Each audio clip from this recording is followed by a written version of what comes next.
4 dead, dozens missing in Miami condo collapse. A boy was pulled from the rubble on Friday as search on for 159 people unaccounted for after collapse of 12-story building in Miami. A wing of a 12-story beachfront apartment building in a town outside Miami collapsed early on Thursday, killing at least 4 people and trapping dozens of people beneath the pile of rubble and twisted metal.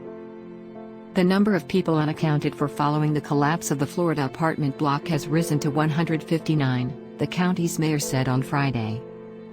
"We do have 120 people now accounted for, which is very, very good news. But our unaccounted for number has gone up to 159, Miami-Dade County Mayor Daniela Levine Cava told a news conference.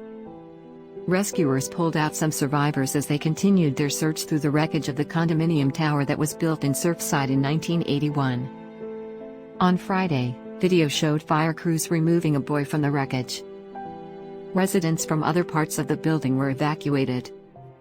Officials did not know how many were in the tower when it suddenly fell to the ground at around 1:30 a.m. local time, 4:30 GMT. Many people were asleep at the time. "The building is literally pancaked," said Charles Burkett, the mayor of the town of Surfside. A closer look at some of the heavy damage and difficult conditions they are under as they continue search and rescue.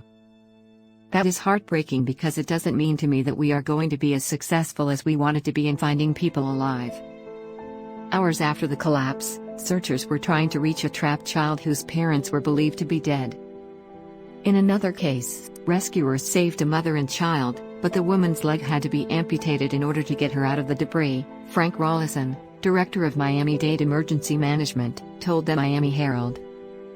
"It is unknown at this time how many people were injured as search and rescue effort continues," Joe Radel/Getty Images/AFP via AFP. Earlier on Friday, President Joe Biden approved an emergency declaration in the state of Florida and ordered federal assistance to supplement state and local response efforts.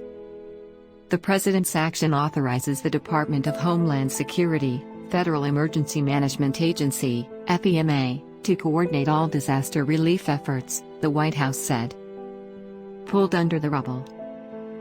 Governor Ron DeSantis, who visited the scene on Thursday afternoon, said television had not captured the true scale of what had happened.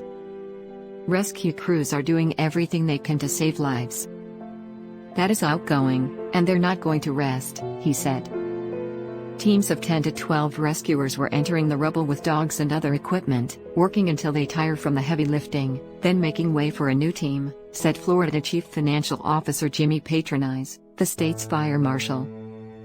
Earlier, Miami-Dade Fire Rescue Chief Ray Jadala said the destruction affected 55 of the building's 136 apartment units and 35 people who were trapped in the building were rescued, including 2 who were pulled from under the rubble and taken to hospital. Miami-Dade County Mayor Daniela Levine Cava said she got a call from President Joe Biden, who offered federal aid. Hotels opened to some of the displaced residents, she said, and deliveries of food, medicine and more were being hastily arranged. Rescue officials tried to determine how many people might be missing and asked residents to check in with them.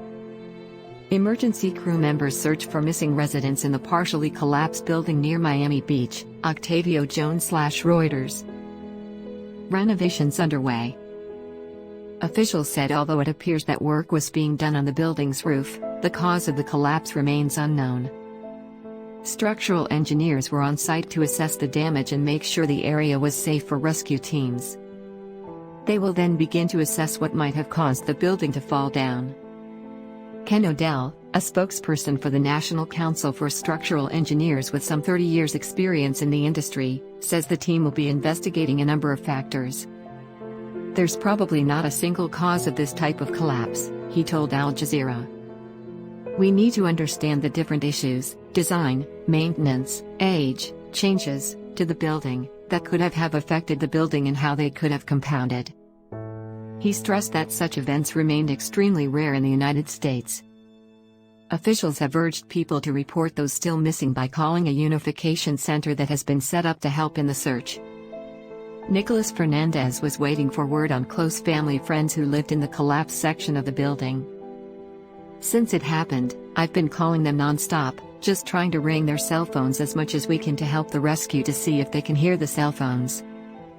The collapse left a number of apartments in the still standing part of the building exposed. Television footage showed bunk beds, tables and chairs still left inside the damaged apartments. Air conditioner units were hanging from some parts of the building, where wires now dangled. Relatives of missing residents of the collapsed building near Miami Beach await for updates on Thursday. Marco Bello/Reuters. Barry Cohen, 63, said he and his wife were asleep in the building when he first heard what he thought was a crack of lightning. The couple went onto their balcony, then opened the door to the building's hallway to find a pile of rubble and dust and smoke billowing around.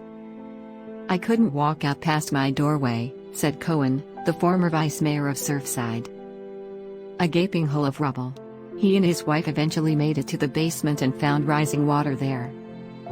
They returned upstairs, screamed for help and were eventually brought to safety by firefighters using a boom lift crane. Cohen said he raised concerns years ago about whether nearby construction might be causing damage to the building after seeing cracked paving stones around the swimming pool. The collapse appeared to affect one leg of the L-shaped tower.